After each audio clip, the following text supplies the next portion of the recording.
What message do you hope this case sends to companies about making cycling products? Well, I think it's not only limited to cycling products. I think that our system of justice.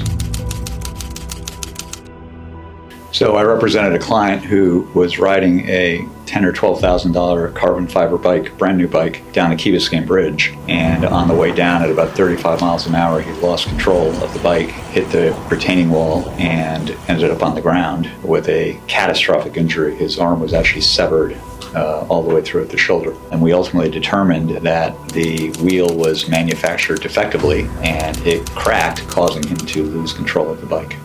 So I think that our system of justice, and this goes back to the Pinto case from the 1970s, where Ford was proven to know that the Pinto cars were defective, that they were getting rear-ended and blowing up. And Ford at that time made the decision not to retrofit or fix the problem because they concluded that it would be more expensive to do that than to pay for the lawsuits that would come from these blown-up cars and people dying. As in this case, the manufacturer developed a much more robust program of recalling defective products. What they tried to argue in this case was, well, no one had been seriously injured before, and so why would we recall it? And the point was, you do the recall so not one person gets injured. So hopefully our case, at least with that manufacturer, caused them to revisit the way they looked at safety. What are the lessons learned from the case?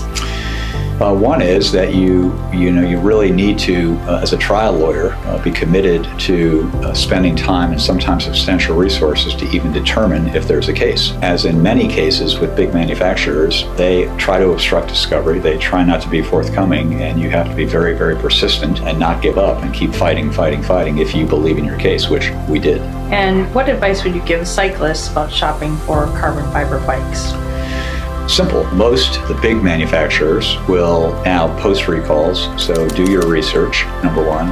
Number two, I often caution people not to buy used carbon fiber bikes or carbon fiber components because sometimes it's very difficult to see with the naked eye whether or not there is a defect or a crack or a problem with a carbon fiber component or bike.